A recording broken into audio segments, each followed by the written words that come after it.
Terima kasih Tuhan, kami boleh mengalami hadirat Tuhan di dalam ibadah kami pada hari ini.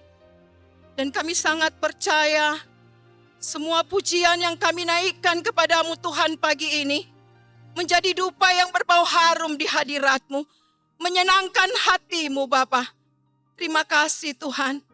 Dan sebentar kami akan duduk diam untuk membaca, merenungkan firman Tuhan, untuk mendengarkan uraian kebenaran firman Tuhan.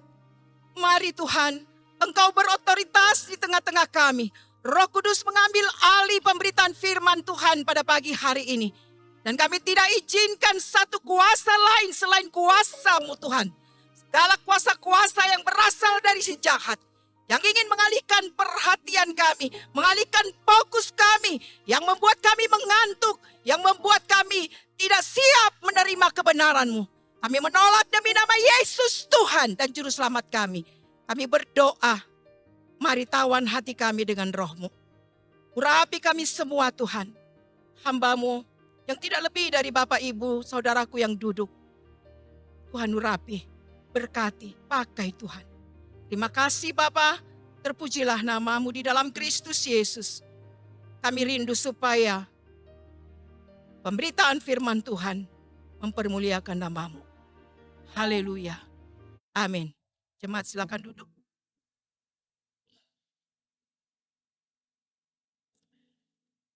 Shalom. Puji Tuhan, terima kasih untuk kepercayaan yang diberikan kepada saya pada hari ini untuk boleh menyampaikan firman Tuhan dari Kejadian pasal 39. Kejadian pasal 39. Saya akan bacakan untuk Bapak Ibu dan untuk kita semua. Kejadian pasal 39 ayat 1 sampai ayat yang ke-23. Satu nats yang tidak asing lagi bagi kita semua tentunya ya. Ya, saya akan bacakan untuk kita. Yusuf di rumah Potifar. Adapun Yusuf telah dibawa ke Mesir dan Potifar seorang Mesir pegawai istana Firaun, kepala pengawal raja, membeli dia dari tangan orang Ismail yang telah membawa dia ke situ. Tetapi Tuhan menyertai Yusuf sehingga ia menjadi seorang yang selalu berhasil dalam pekerjaannya. Maka tinggallah ia di rumah tuannya orang Mesir itu. Setelah dilihat oleh tuannya bahwa Yusuf disertai Tuhan dan bahwa Tuhan membuat berhasil segala sesuatu yang dikerjakannya, maka Yusuf mendapat kasih tuannya dan ia boleh melayani dia. Kepada Yusuf diberikannya kuasa atas rumahnya dan segala miliknya diserahkannya pada kekuasaan Yusuf. Sejak ia memberikan kuasa dalam rumahnya dan atas segala miliknya kepada Yusuf, Tuhan memberkati rumah orang Mesir itu karena Yusuf, sehingga berkat Tuhan ada di atas segala miliknya, baik yang di rumah maupun yang di ladang. Segala miliknya diserahkannya kepada kekuasaan Yusuf, dan dengan bantuan Yusuf ia tidak usah lagi mengatur apa-apa pun selain dari makanannya sendiri. Adapun Yusuf itu manis sikapnya dan elok parasnya.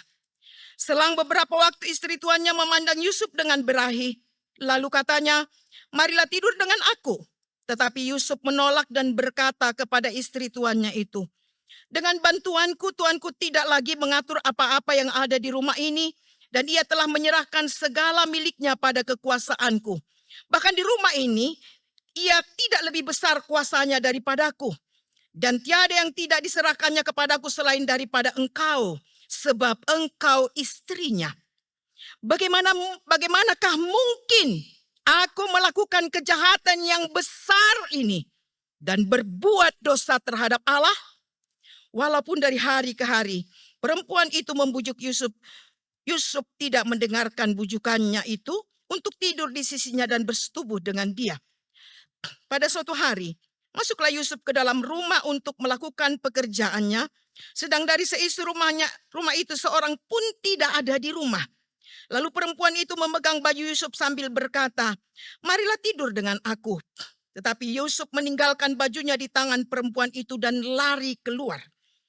Ketika dilihat perempuan itu bahwa Yusuf meninggalkan bajunya dalam tangannya dan telah lari keluar, dipanggilnyalah seisi rumah itu lalu katanya kepada mereka, "Lihat, dibawanya kemari seorang Ibrani supaya orang ini dapat mempermainkan kita. Orang ini mendekati aku untuk tidur dengan aku, tetapi aku berteriak-teriak dengan suara keras. Dan ketika didengarnya bahwa aku berteriak sekeras-kerasnya, ditinggalkannya lah bajunya kepadaku, lalu ia lari keluar. Juga ditaruhnya baju itu di sisinya sampai tuan rumah pulang. Perkataan itu juga lah yang diceritakan perempuan itu kepada Potifar. Katanya, hamba orang Ibrani yang kau bawa kemari itu datang kepadaku untuk mempermainkan aku. Tapi ketika aku berteriak sekeras-kerasnya, ditinggalkannya bajunya padaku lalu ia lari keluar. Baru saja didengar oleh tuannya perkataan yang diceritakan istrinya kepadanya.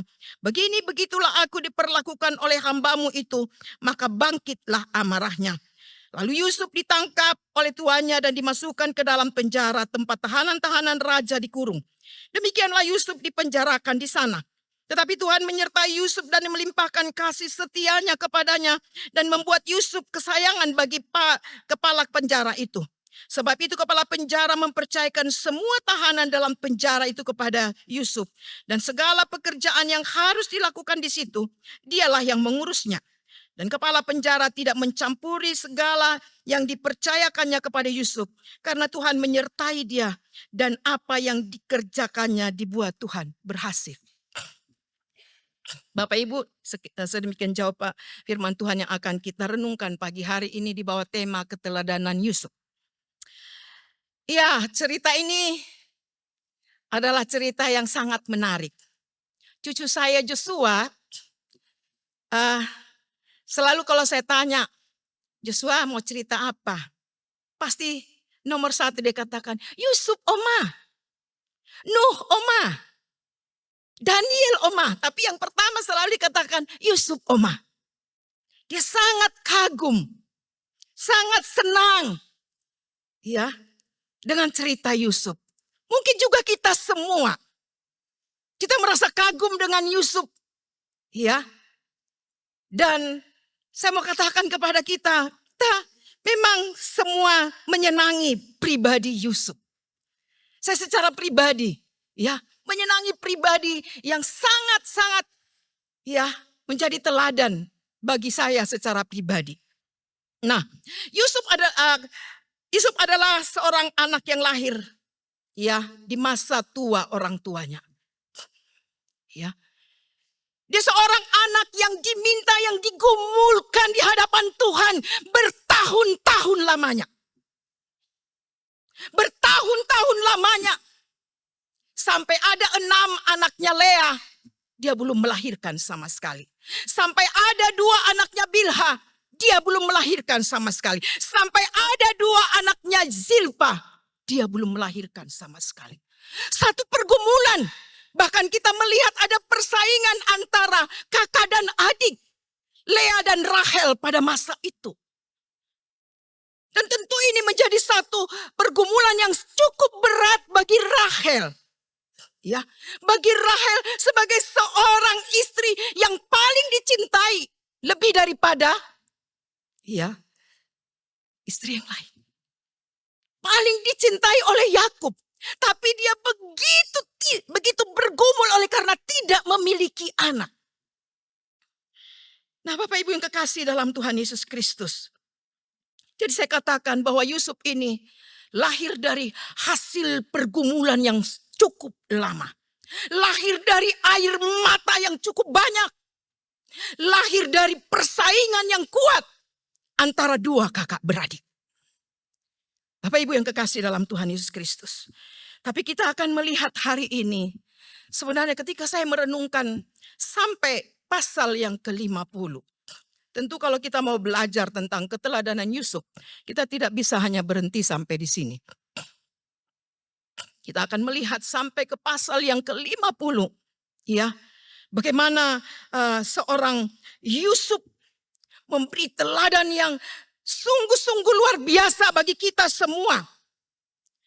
Bapak Ibu yang kekasih, Yang pertama, apa saja yang kita mau lihat pada pagi hari ini dari keteladanan seorang Yusuf? Yang pertama adalah dia adalah seorang pekerja keras, seorang yang amat sangat rajin. Ya, meskipun Yusuf itu adalah lahir ya di masa tua orang tuanya, dan Yusuf itu menjadi anak yang paling diistimewakan dari semua anak-anak Yakub yang lain. Paling diistimewakan. Tetapi kita melihat ya, meskipun dia adalah orang yang paling diistimewakan, tapi Yusuf itu bukanlah seorang anak yang malas, anak yang manja. Dia bukan anak manja. Ya, Bapak Ibu yang kekasih dalam Tuhan Yesus Kristus. Keistimewaan yang diberikan oleh orang tuanya kepadanya tidak menjadikan dia menjadi seorang pemalas. Tidak menjadikan dia menjadi seorang anak yang manja. Kita lihat di situ dikatakan Yusuf berhasil dalam segala pekerjaannya. Bapak Ibu tandai di situ ada berapa kali dikatakan pekerjaan. Ya. Dalam ayat yang kedua B di situ dikatakan ia menjadi seorang yang selalu berhasil dalam pekerjaan. Jadi keberhasilan Yusuf itu dapat dilihat. Kehadiran Tuhan dalam kehidupan Yusuf itu dapat dilihat oleh Potifar dari kerja. Ya, dari cara hidupnya. Khususnya dalam pekerjaan yang kita lihat di sini. Ayat 2b dikatakan di situ. Sehingga ia menjadi seorang yang selalu berhasil dalam pekerjaannya. Lalu dikatakan Tuhan membuat berhasil segala sesuatu yang dikerjakannya. Ayat 3. Lalu kita melihat ayat 22. Segala pekerjaan yang harus dilakukannya di penjara, dialah yang mengurusnya. Ada kata pekerjaan di situ, dikerjakan di situ. Ayat yang ke-23. Dan apa yang dikerjakannya dibuat Tuhan berhasil. Lalu kalau kita lanjut ke pasal 41. Ayat 48 sampai ayat 49. Di situ ketika Yusuf diberi kepercayaan, diangkat menjadi perdana menteri, menjadi orang kedua di Mesir. Kita melihat di situ maka Yusuf mengumpulkan segala bahan makanan. Lalu dikumpulkannya bahan makanan dari seluruh Mesir ketika masa kelimpahan 7 tahun itu. Lalu dikatakan disimpan, lalu ditimbun. Itu sebabnya saya katakan tadi, ya, bahwa Yusuf ini seorang yang sungguh-sungguh bekerja, rajin. Sekalipun dia anak yang diistimewakan. Ya. Bapak Ibu yang kekasih dalam Tuhan Yesus Kristus. Jadi saya mau katakan, ya, Potifar melihat Tuhan di tengah-tengah kehidupan Yusuf. Tuhan yang tidak nampak, Tuhan yang tidak kelihatan dengan mata kita. Dapat dilihat oleh Potifar. Lewat apa? Cara kerja yang sungguh-sungguh. Ya.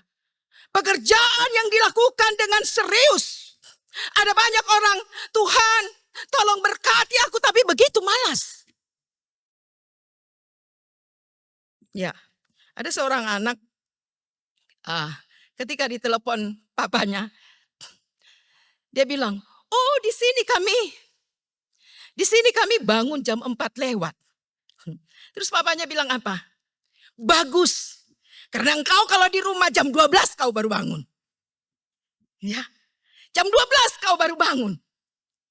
Ada yang tertawa, ya, ada yang tertawa, ya, karena dia menceritakan kepada Pak Binus, ya, malas, mau diberkati oleh Tuhan, tapi malas kerja, malas melakukan bagiannya.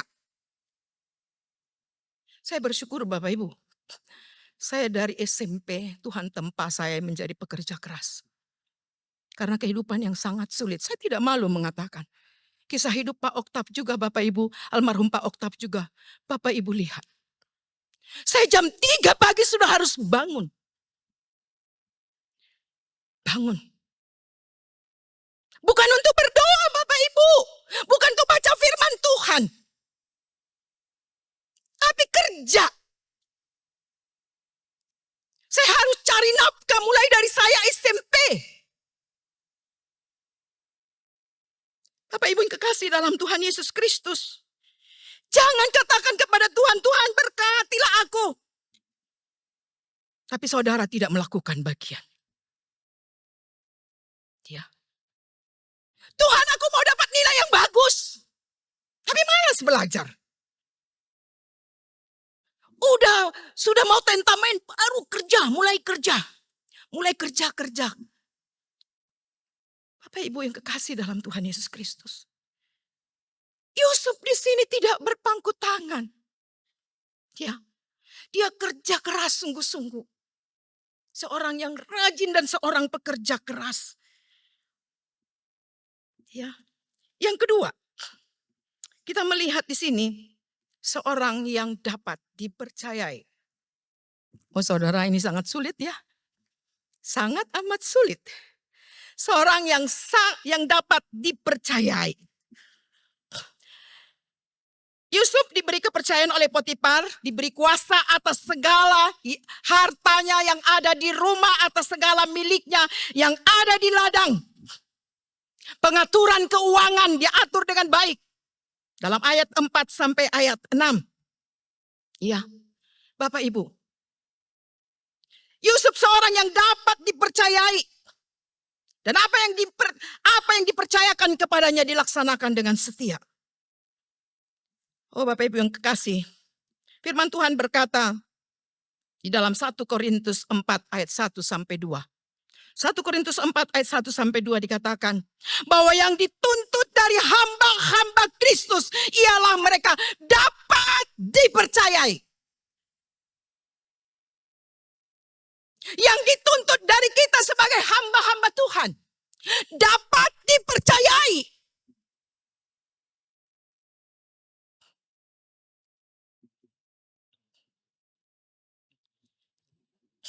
Bapak Ibu, ayat 23, Yusuf adalah seorang yang dapat dipercayai. Apa yang dipercayakan kepadanya saya katakan dilaksanakan dengan setia.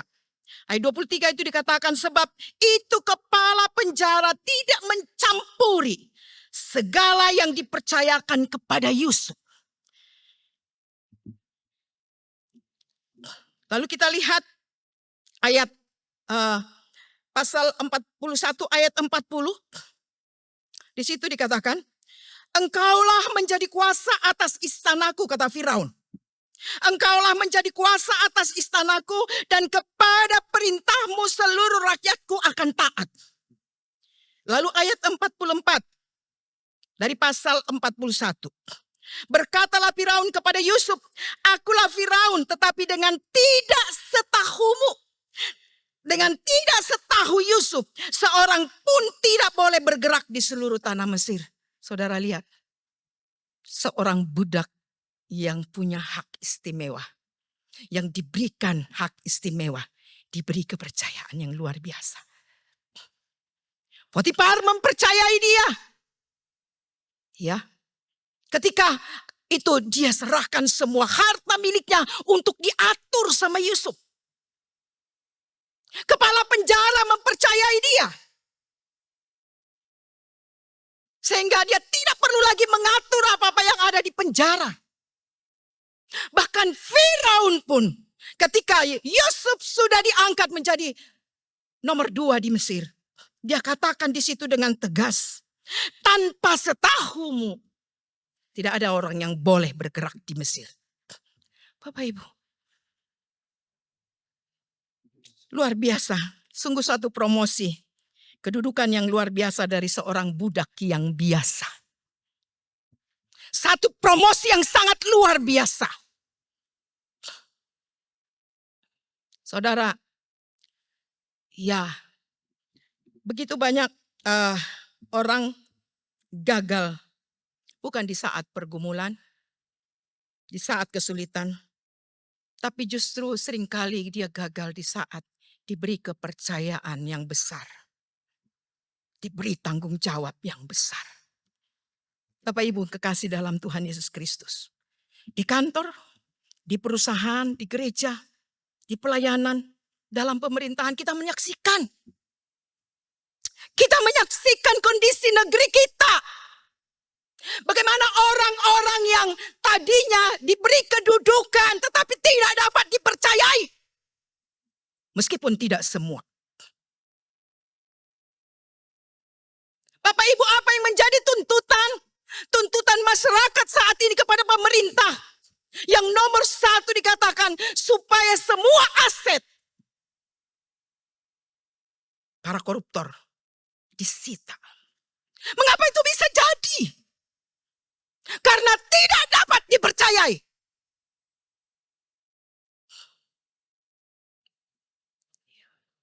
Ketika masih golongan rendah, oh masih setia, masih rajin, oh masih ada rasa takut.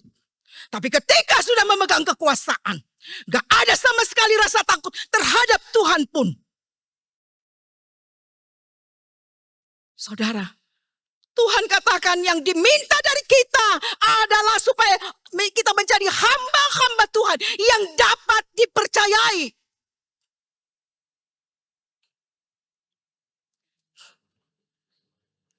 Oh Bapak Ibu yang kekasih, saya katakan tidak mudah.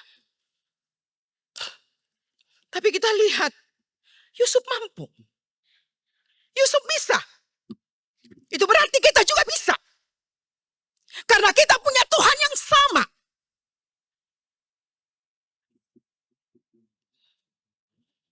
Yusuf dalam hal yang kecil dapat dipercayai. Sebagai seorang budak, ketika dia masih menjadi seorang budak, dia bisa dipercayai. Ketika dia di penjara, dia bisa dipercayai. Bahkan ketika dia sudah menjadi Perdana Menteri, dia tidak mencari keuntungan untuk dirinya sendiri. Dia tidak memperkaya dirinya dengan kedudukan yang diberikan kepadanya.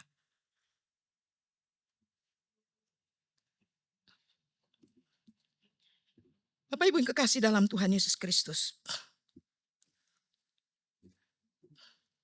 Bahkan tidak hanya Potifar, tidak hanya kepala penjara, tidak hanya Firaun, tapi Tuhan mempercayai Yusuf. Saudara yang dikasihi oleh Tuhan Yesus Kristus. Mengapa saya katakan demikian? Ketika Yusuf digoda oleh istri Potifar untuk melakukan dosa perzinahan, Yusuf menolak. Dia tahu batas-batas kekuasaannya. Dia tahu batas wilayahnya. Yang bikin repot itu kan dia orang-orang yang tidak tahu batas kekuasaannya. Yang bukan hartanya dipikir hartanya. Yang bukan pacarnya dipikir pacarnya. Yang bukan miliknya dipikir miliknya. Yang bukan istrinya dipikir istrinya. Makanya ada selingkuh. Tidak tahu batas-batas kekuasaannya. Saya agak keras di sini. Yusuf tahu batas-batas kekuasaannya, Bapak Ibu.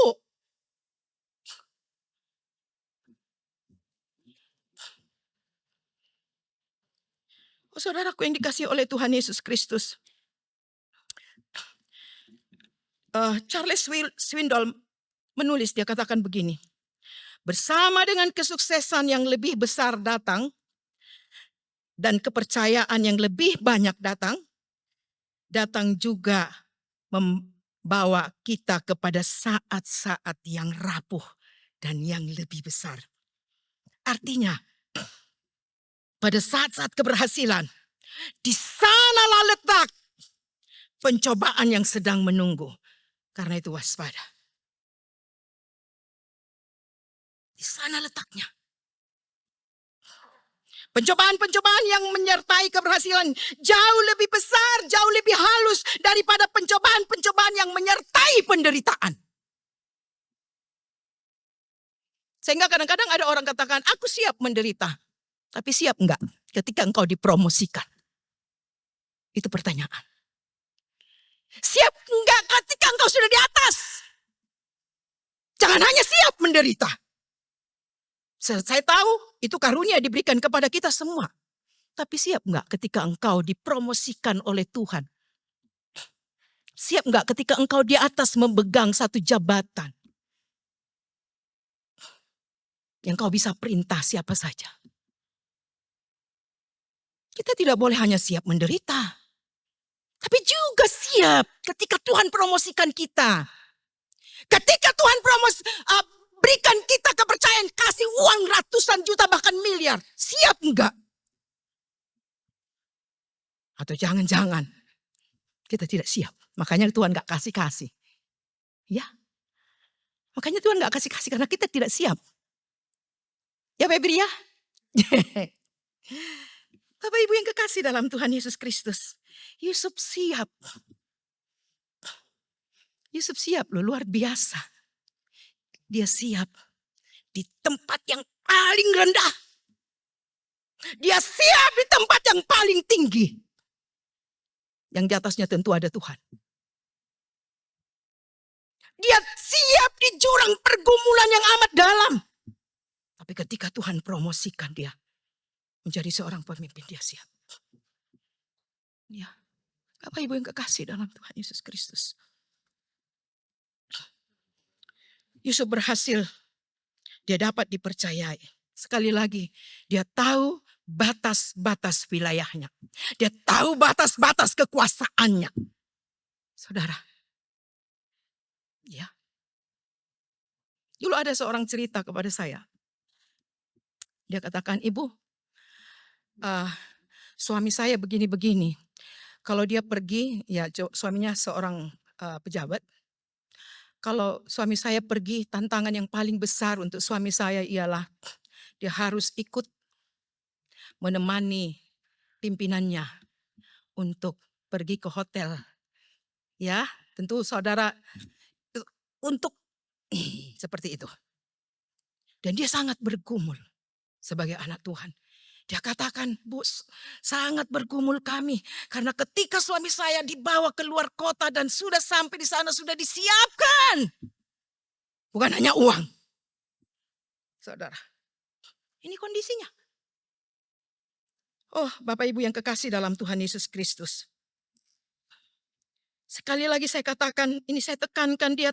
Yusuf tahu batas-batas wilayah, dia tahu diri. Ia tahu bahwa istri Potifar bukanlah miliknya. Makanya dia katakan, Tuanku mempercayaiku. Ia telah memberikan tanggung jawab atas segala sesuatu yang ia miliki. Satu-satunya yang bukan milikku adalah engkau, sebab engkau adalah istrinya. Suatu ketegasan yang luar biasa. Makanya saya katakan, luar biasa, saya kagum dengan Yusuf ini. Saudara, dia tidak berada di lingkungan orang percaya, saudara, seperti kita. Tidak. Tidak ada di lingkungan orang-orang percaya. Sayangnya, kita berada di lingkungan orang percaya pun sulit. Yang ketiga, bagi saya ini juga menarik. Bapak Ibu, 1 minggu saya berjuang. Bergumul di hadapan Tuhan, peperangan rohani. Tuhan memberikan satu bagian ini lagi buat saya. Yang ketiga, ya, yang ketiga ini dia memiliki identitas yang jelas. Bapak Ibu, identitas yang jelas. Identitasnya jelas sebagai umat pilihan Tuhan. Ya, tidak abu-abu. Tidak juga hitam. Jelas, putih jelas. Saya mau katakan kepada kita, identitas yang jelas. Meskipun status Yusuf adalah seorang budak. Statusnya budak. Tapi identitasnya adalah umat pilihan Tuhan. Identitasnya jelas. Identitasnya terbaca. Injil yang dapat dibaca. Tadi pujian tadi luar biasa ya. Injil yang dapat dibaca. Kristus yang dapat terlihat. Identitas Yusuf jelas sekalipun statusnya adalah budak. Tapi dia tidak diperbudak oleh dosa. Tidak diperbudak oleh dosa. Oh Bapak Ibu yang kekasih dalam Tuhan Yesus Kristus. Status seorang budak itu bukan status yang enak ya Bapak Ibu ya. Dia tidak punya hak atas dirinya sendiri. Dia tidak dapat mengatur dirinya sendiri. Itu status budak. Ya. Jadi apapun yang diperintahkan tuannya dia harus lakukan. Betapa banyak orang walaupun statusnya ya, statusnya sebagai orang Kristen tapi identitasnya tidak jelas. Identitasnya tidak jelas. Ini orang Kristen bukan. Ya. Kok berzina? Ini orang Kristen bukan. Kok nyolong? Ini orang Kristen bukan. Kok korupsi? Ini orang Kristen bukan. Kok ini? Waduh, kalau sudah seperti itu, gak jelas identitasnya. Halo? Identitas kita jelas? Woi, saudara-saudaraku, identitas kita jelas? Jelas. Bisa dibaca. Oh, ini anak Tuhan. Satu kisah. Bapak Ibu saya teringat. Ini baru teringat. Ya, waktu saya masih kuliah di Tanjung Enim. Kalau orang mahasiswa itu atau semua staf di sana dibilang itu wong gereja ya. Wong gereja pucuk. Gereja pucuk karena gereja itu naik, ada di atas ya. Jadi mereka ya selalu lihat kita seperti itu, bisa mereka bedakan. Satu ketika kami belanja di pasar. Saya ingat persis itu saya membeli sepatu. Saya beli sepatu dengan harga waktu itu ya masih 15.000 seperti itu ya. Tahun berapa itu? Itu 15.000, oh sekarang sudah berapa ratus lah itu ya. Tahun 85. Tahun 85, saudara, waktu saya masih jadi mahasiswa. 85. Nah Bapak Ibu kekasih, terus saya kasih uang 100. Dia kembalikan begitu banyak. Ya, saya sudah lupa berapa. Lalu saya jalan, saya hitung-hitung. Saya hitung-hitung. Loh, kok dikembalikan? Lalu saya balik. Pak, ini lebih Pak. Terus apa yang langsung terucap dari pemilik toko itu? Wong gereja pucuk ya. Bapak Ibu, ini hanya contoh kecil. Hanya contoh kecil. Ya. Tapi identitas itu harus jelas. Kita adalah orang yang sudah dimerdekakan dari dosa. Kita adalah umat pilihan. Ingat kata pilihan. Umat pilihan yang dipilih secara khusus. Tapi adakah kehidupan kita secara khusus? Ya. Saudaraku yang kekasih dalam Tuhan Yesus Kristus, sekali lagi saya katakan, meskipun status Yusuf adalah budak tetapi identitasnya jelas. Itu sebabnya dia katakan, bagaimana mungkin aku dapat melakukan kejahatan yang besar ini dan berbuat dosa terhadap Allah. Tidak main-main. Ini satu pernyataan yang luar biasa. Bagaimana mungkin aku menyakiti hati Tuhanku? Bagaimana mungkin aku mengecewakan dia? Tapi pernahkah kita bertanya seperti itu ketika kita mau buat dosa? Bagaimana mungkin aku mau sia-siakan anugerah-Mu Tuhan? Bagaimana aku mau sia-siakan penderitaan-Mu bagiku Tuhan Yesus? Pernahkah kita berkata seperti itu ketika kita digoda? Saudaraku yang kekasih dalam Tuhan Yesus Kristus. Yusuf mengenal Allah dengan benar. Yusuf mengenal Allah yang benar. Dia adalah Allah yang maha kudus. Ia tidak dapat melihat Allah. Tetapi Allah ada di dalam hidupnya.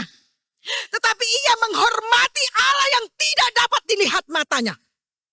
Lihat, ia menghormati Allah yang tidak dapat dilihat oleh matanya. Mata jasmaninya. Menghormati Tuhan. Ketika ia berkata, bagaimana mungkin? Ini satu bentuk penghormatan yang luar biasa terhadap Tuhan. Penghormatan yang luar biasa. Coba saudara bayangkan. Ya. Bagaimana jika saya dan saudara mengecewakan orang yang mengasihimu? Orang yang dekat denganmu? Orang yang menolongmu? Ya. Coba bayangkan Bapak Ibu. Bagaimana rasanya? Dan itulah yang dikatakan oleh Yusuf. Ya. Dia tidak melihat kenikmatan dosa itu. Tapi dia dapat merasakan Allah yang hadir dalam hidupnya dan menghormati Tuhan. Ia menolak dosa bukan karena takut hukuman. Tetapi karena Yusuf mengenal Allah yang benar. Dan dia mengenal dirinya sendiri sebagai umat pilihan Tuhan.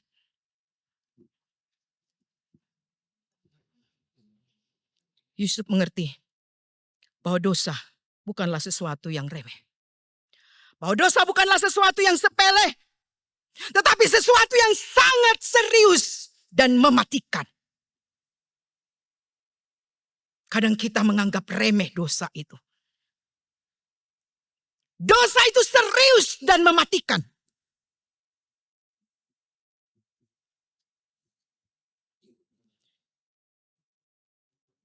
Clarence Edward berkata, ini bukanlah pencobaan yang biasa.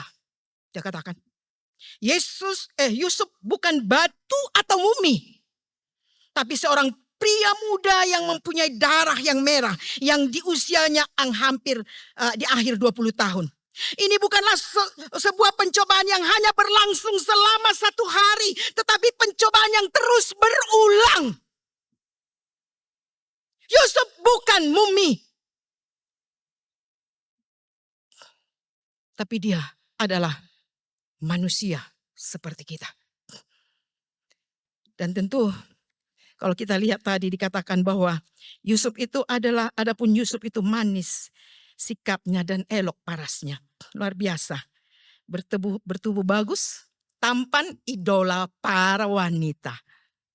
Ya, idola para wanita. Tampan, ya, tapi juga disertai dengan sikap yang manis. Ya, tidak hanya tampan tapi karakternya jelek. Tampan dan sikap yang manis. Ada sebuah kisah tua menceritakan bagaimana ketika Yusuf, ini hanya kisah ya, tidak ada di Alkitab. Ya. Sebuah kisah tua menceritakan bagaimana ketika Yusuf mulai berbicara mengenai Allah kepada wanita penggoda itu. Kemudian, ya sebelum dia Yusuf itu dipegang bajunya itu. Jadi kan berhari-hari terus ya diupayakan untuk mencari kesempatan. Jadi kisah ini berkata begini. Ketika dia bersama dengan Yusuf bekerja, wanita itu menanggalkan roknya. Ketika Yusuf berbicara tentang Allah yang dia kenal. Allah itu hadir di sini, Allah itu melihat dan Allah itu Maha Kudus. Lalu wanita itu menanggalkan roknya dan melemparkannya ke sebuah patung. Lalu patung itu tertutup. Lalu dia katakan begini, sekarang Allah tidak lagi melihat. Tetapi Yusuf berkata, Allahku tetap melihat. Ini hanya kisah. Digambarkan seperti itu. Karena terus dibujuk. Bapak Ibu yang kekasih dalam Tuhan Yesus Kristus. Sekali lagi Yusuf tidak kompromi dengan dosa. Yusuf tidak memberi ruang terhadap dosa. Ia tegas keras. Ia memilih lari. Jadi jangan dialog dengan dosa ya. Jangan dialog dengan godaan ya. Ya. Jangan beri ruang. Bapak Ibu, ya di I3 kan Dikasih ruang untuk pacaran ya, yang sudah pacaran. Dikasih ruang di rumah dosen ya, di rumah atau di rumah Bapak Ibu unit. Ya tujuannya supaya apa? Kita tidak tergoda. Iya kan? Marvin? Iya. Iya, supaya tidak tergoda, ya. Jadi tujuannya seperti itu. Jadi di situ terang-terangan maksudnya gitu loh ya. Terang-terangan di situ. Bahkan kalau aku dulu saya buka horden begini. Ya, supaya dari luar juga lihat. Iya, seperti itu. Lampu dinyalakan dengan terang. Supaya nggak ada yang macem-macem. Supaya jangan bergunakan kesempatan ya. Dalam situasi seperti itu. Itulah tujuannya Bapak Ibu. Bapak Ibu yang kekasih dalam Tuhan Yesus Kristus. Ada seorang katakan begini. Kalau saudara kumpul. Kumpul dengan 4 orang pemabuk. Maka sebentar lagi saudara akan menjadi yang kelima. Ya. Kalau saudara kumpul dengan 3 orang pemain judi. Maka saudara sebentar lagi akan menjadi orang yang keempat. Artinya waspada. Jangan katakan, dulu ada seperti itu ya. Oh saya mau pergi penginjilan, pergi dia ke diskotik.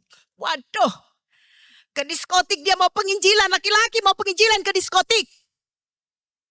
Ya, Bapak Ibu apa yang terjadi? Di sana dia lihat yang begitu vulgar pakaiannya, hampir-hampir semuanya terbuka. Ya, ada yang minum, ada yang mabuk, ada yang dansa. Akhirnya apa? Ya ikut rombongan itu. Artinya waspada kalau saudara dari latar belakang hidup seperti itu. Ada kewaspadaan. Firman Tuhan katakan tadi, Yusuf lari.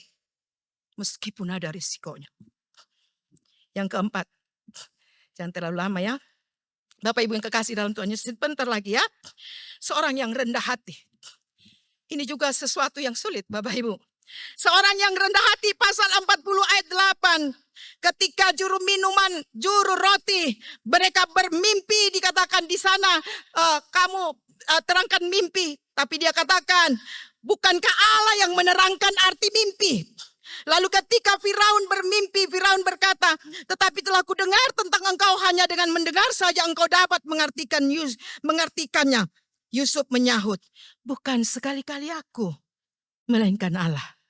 Saudara lihat, seorang yang rendah hati. Bukan aku tapi Kristus. Kadang-kadang kita sudah bisa khotbah di tempat ini. Kita sudah anggap, sudah sombong. Kita bisa menjadi WL. Oh, tidak bisa lagi ditegur.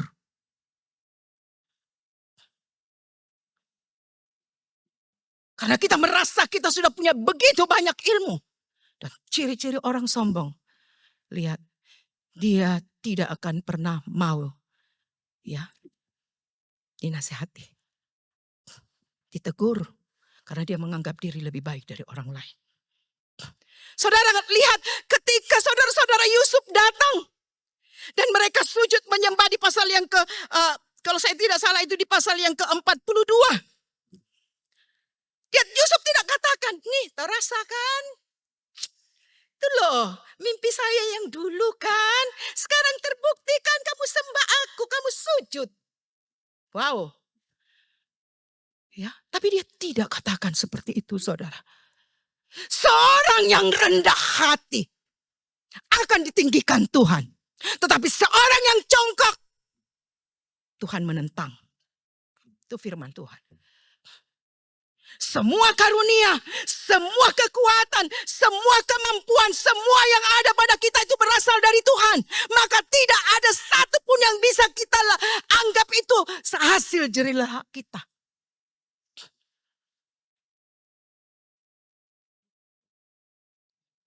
Seorang yang rendah hati.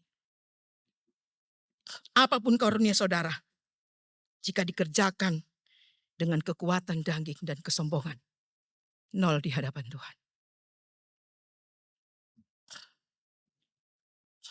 Bapak Ibu yang kekasih dalam Tuhan Yesus Kristus. Yang kelima, tidak menyimpan dendam dan kepahitan. Yusuf tidak hidup di masa lalu. Dia hidup di masa sekarang dan yang akan datang. Yusuf tidak menyimpan dendam dan kepahitan. Ketika Yusuf diangkat menjadi Perdana Menteri, ia tidak mencari kesempatan untuk membalas apa yang diperbuat oleh istri Potifar kepadanya. Ketika ayahnya meninggal, saudara-saudara sangat takut karena berpikir bahwa Yusuf hanya berpura-pura mengampuni mereka demi untuk menyenangkan hati ayahnya di masa hidupnya. Tapi dalam Kejadian 50 ayat 15b dikatakan, boleh jadi Yusuf akan mendendam kepada kita dan membalas sepenuhnya segala kejahatan yang telah kita lakukan kepadanya. Itu kata saudara-saudaranya. Tapi Bapak Ibu, saudara, itulah Yusuf katakan sesuatu yang sangat luar biasa. Ya, akukah pengganti Allah?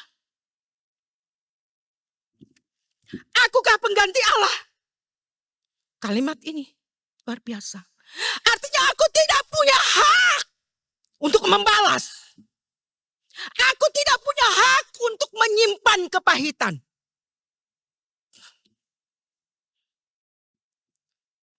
Berapa banyak di antara kita yang hidup dalam kepahitan. Oleh karena perlakuan orang tua, oleh karena perlakuan orang lain, oleh karena kita diremehkan. Saudaraku yang kekasih dalam Tuhan Yesus, hidup dalam kepahitan akan menghambat kita untuk meraih apa yang Tuhan mau.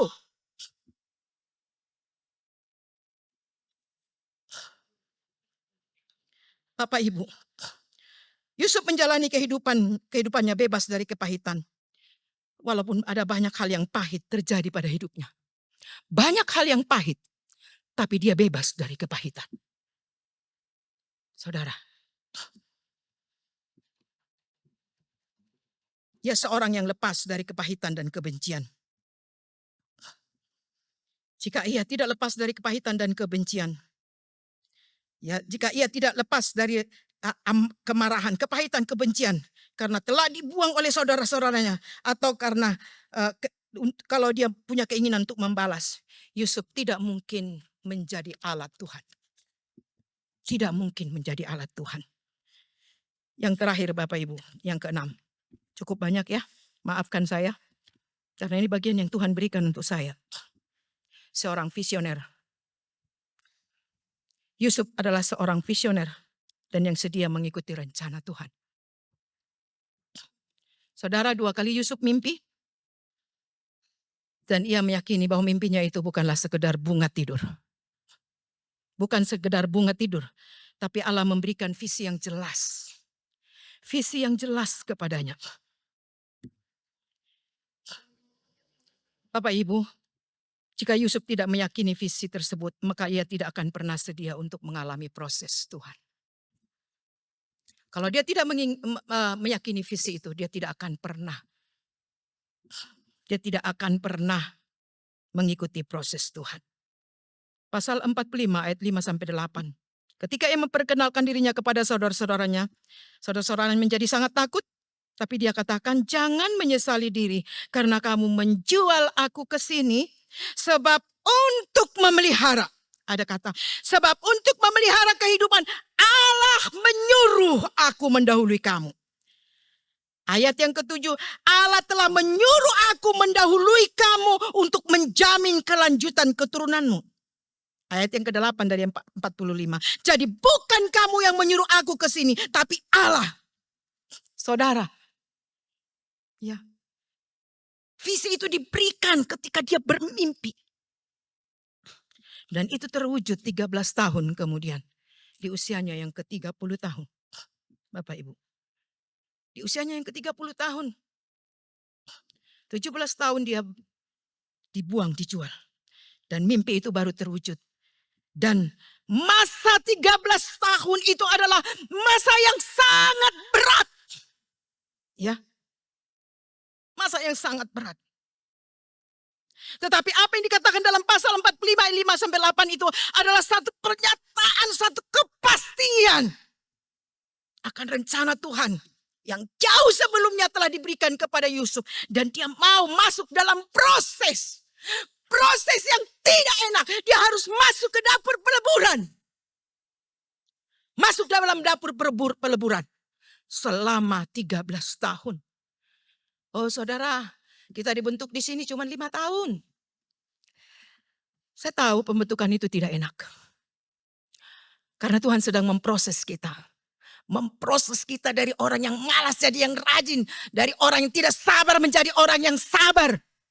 Menjadi orang yang dari orang yang sombong menjadi orang yang rendah hati. Tuhan proses. Seperti Tuhan peras begini.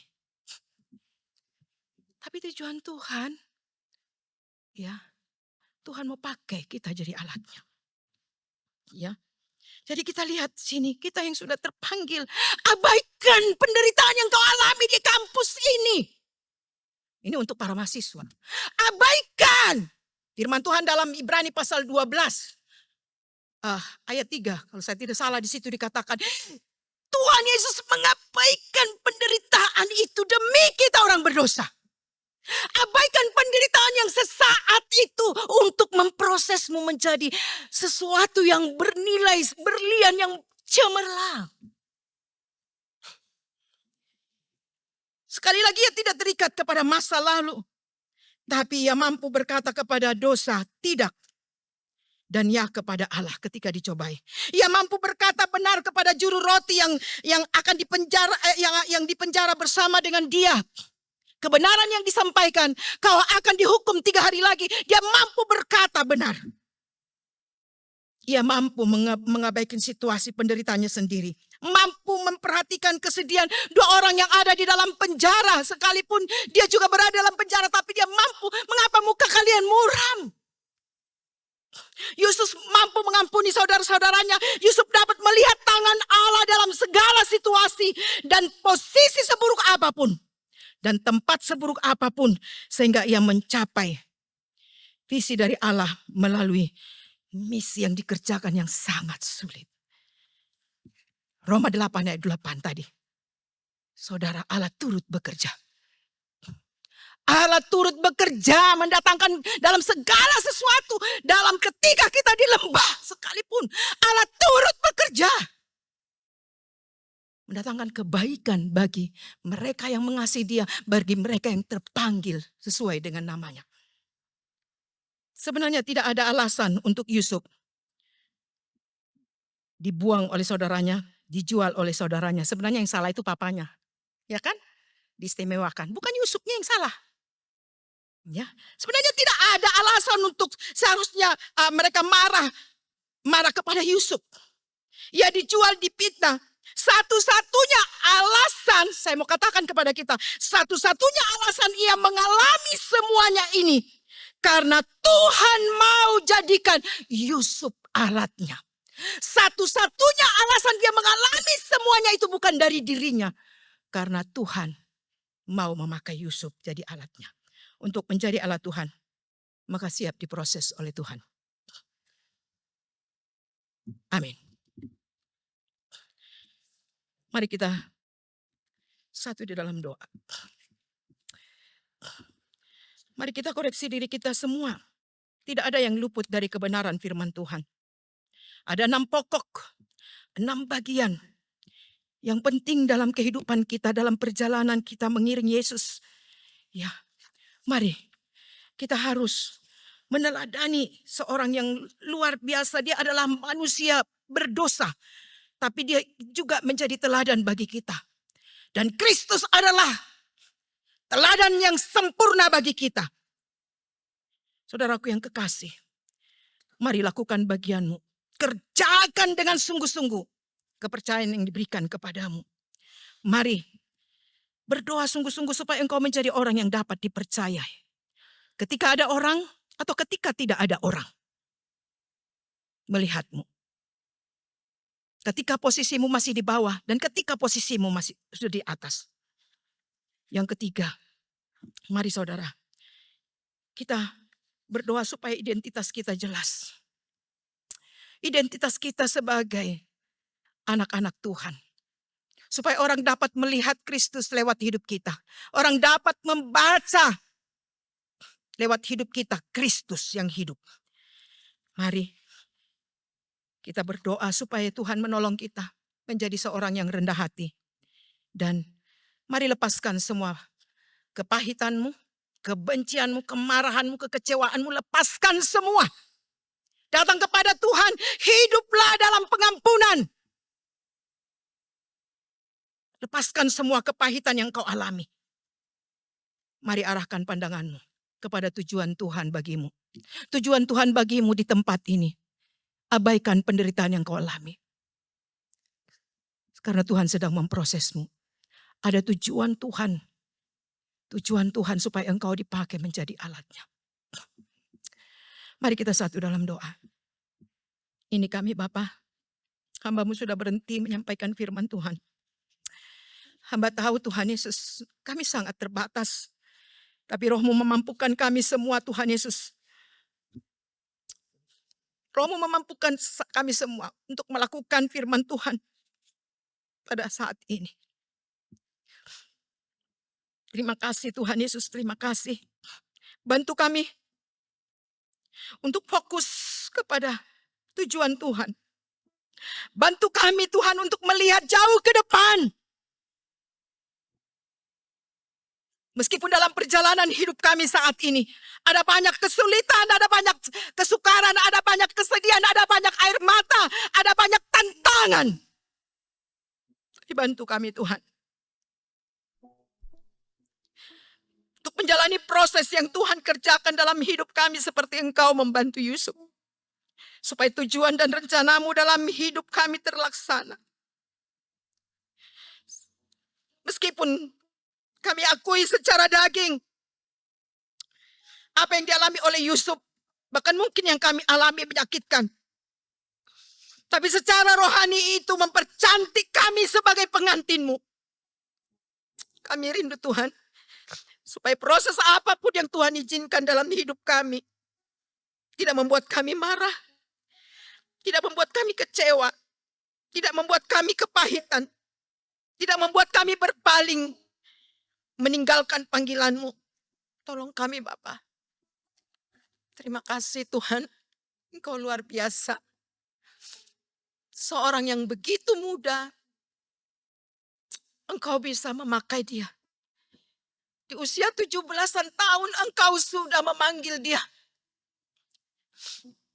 Engkau membentuk dia dengan begitu berat. Tetapi kami melihat Yusuf berhasil. Tolong kami semua Tuhan. Tolong kami Bapa. Ini kami Tuhan. Engkau sedang memproses kami masing-masing. Engkau sedang mempercantik kami Tuhan sebagai pengantin-Mu. Supaya Kristus nampak lewat hidup kami. Terima kasih Tuhan. Terima kasih. Kau memberikan visi dan misi yang jelas bagi kami semua.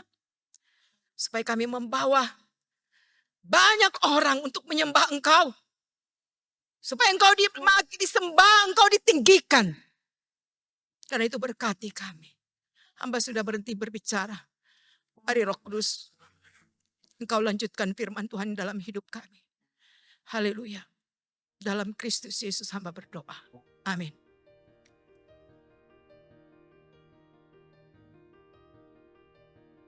Puji Tuhan, kita Yesus Kristus. Kita sudah diberkati melalui ibadah MTM hari ini. Kiranya firman Tuhan dan penyembahan yang kita nikmati menjadi kekuatan baru dalam perjalanan iman kita. Kami mengundang saudara-saudara untuk mendukung pelayanan YPPI melalui doa dan jika Tuhan berkenan melalui dana dan daya. Bahan renungan rohani dan khotbah juga tersedia melalui wadah media sosial YPPI TV dan Studio Sentosa YPPI Batu. Ikuti dan tetap terhubung dengan kami, serta doakan pelayanan kami dan bagikan untuk orang-orang yang Anda kasihi, agar karya Tuhan melalui YPPI Batu terus berbuah dan berlipat ganda menjadi berkat bagi banyak orang. Kami juga ingin mengajak seluruh jemaat Tuhan dan keluarga besar YPPI Batu untuk mendoakan serta menggumuli kebaktian tahunan nasional ke-63 di tahun 2026. KTN bukan sekedar acara tahunan, tetapi sebuah momentum rohani di mana generasi demi generasi dipersatukan, diperlengkapi, dan dikuatkan untuk menjalankan panggilan Tuhan. Seperti ada tertulis dalam Yeremia 29 ayat 11, sebab aku ini mengetahui rancangan-rancangan apa yang ada padaku mengenai kamu. Demikianlah firman Tuhan, yaitu rancangan damai sejahtera dan bukan rancangan kecelakaan, untuk memberikan kepadamu hari depan yang penuh harapan. Kita percaya melalui KTN 2026, Tuhan sedang menyiapkan rancangan besar bagi pelayanan dan hidup kita semua. Mari kita dukung dengan doa, daya dan dana, serta bersiap-siap untuk hadir dan mengalami lawatan yang baru dari Tuhan.